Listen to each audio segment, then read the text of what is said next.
Robot से लेकर sustainable take तक मेकाथलॉन 2024 दिल्ली एनसीआर संस्करण में युवा छात्र इनोवेटर्स परिणत हुए। 1500 से अधिक छात्रों ने अपने कौशल और नवाचारों का प्रदर्शन रोबोटिक्स और सतत विकास परियोजनाओं में किया। बता दें, दिल्ली एनसीआर करनाल स्टेम परियोजनाओं पर केंद्रित है, जिसमें प्रतियोगिता शामिल है जैसे कि इकोनो विज्ञान प्रदर्शनी निकट और व्योर चुनौतियों जैसे रेसर रोबो, सबसे तेज लाइन फॉलोवर और बाधा से बचने वाला तकनीकी और ओवन कौशल दोनों को बढ़ावा किया। दिल्ली एनसीआर में सिटी संस्करण मेकाथलॉन 2024 द्वारा आयोजित एक प्रमुख स्टेम उत्सव राष्ट्रमंडल युवा परिषद, राष्ट्रमंडल छात्र संघ और सतत विकास के लिए वैश्विक समझ GUSD के सहयोग से एक शानदार सफलता थी।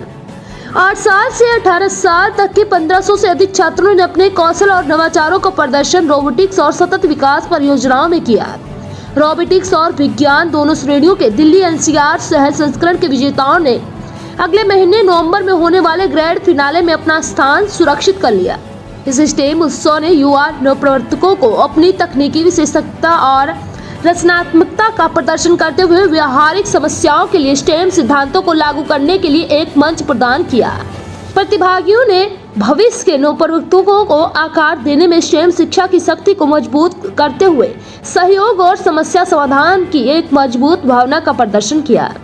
बता दें, मेजबान विद्यालय प्रतिनिधि श्रीमती दिया Banerjee, orchids the international school, Dwarka sector 41 परिसर की प्रिंसिपल ने अपने विचार व्यक्त करते हुए कहा कि मेकाथलॉन 2024 के दिल्ली एनसीआर शहर संस्करण ने अपने छात्रों की असाधारण रचनात्मकता, नवाचार और समर्पण को प्रदर्शित किया, जिससे साबित हुआ कि कैसे स्टेम शिक्षा वास्तविक दुनिया की चुनौती से प्रभावी ढंग से निपट सकती है।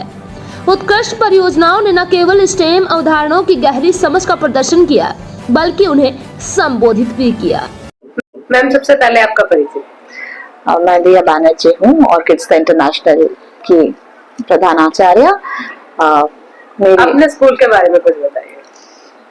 Orchids the international school,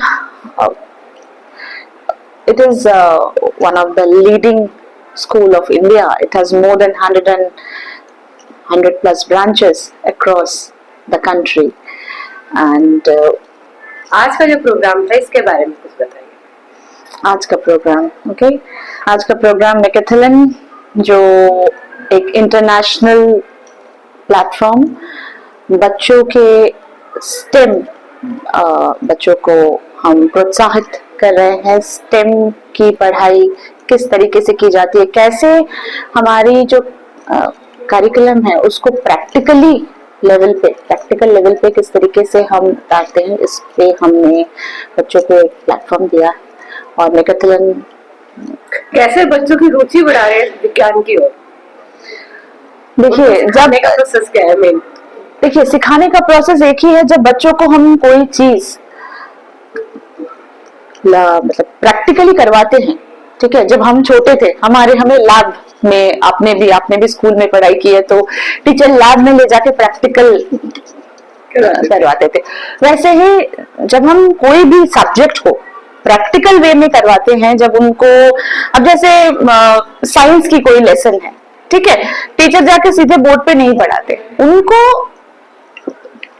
activity के द्वारा बच्चों को हम टॉपिक को कंसेप्चुअली क्लियर करते हैं। तो यही वे है, और इससे क्या होता है ना, बच्चे प्रोत्साहित होते हैं कि अरे नई नई चीजें बच्चों को सीखने को मिली। हाँ, नई नई चीजें बच्चों को सीखने को। आप कुछ कहेंगे, आज का जो इवेंट था इसमें कहाँ से लेके किस एज के ग्रुप के बच्चे थे और कहाँ से बच्चे आए थे?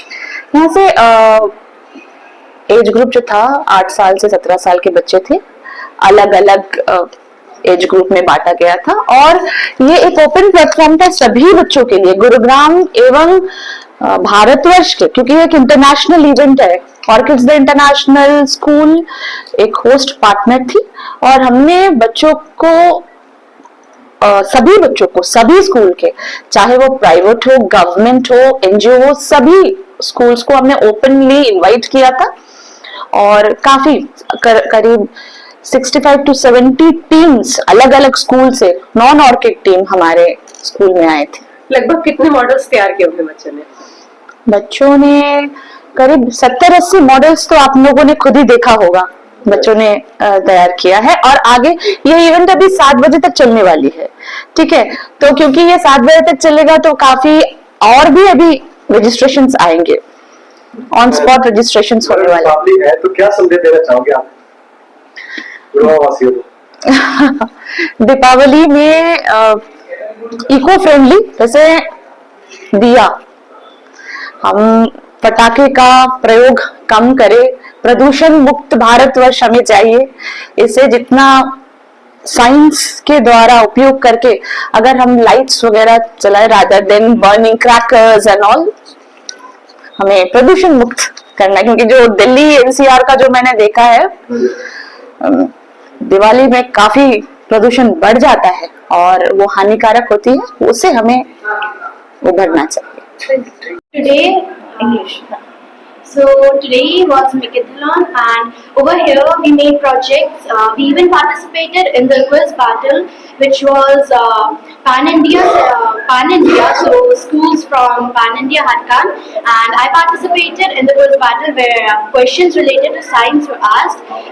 So that was like a kind of rushed one. So there was a buzzer, we had to press it. The first one to answer gets the most points.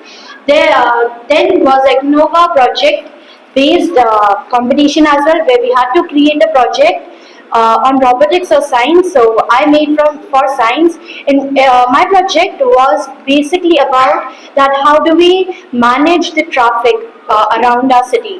So that was a working model which I created. Even many of my friends worked upon their different projects. So I'm very grateful that I'm getting to expose, like I'm being learned about so many different things in my curriculum, along with robotics, which is one of my personal, like I'm very interested in robotics, like how does everything happen, this and this, like interesting questions come up and frame in my mind. So that's what I learned in Mechathon, and I am continuing to learn.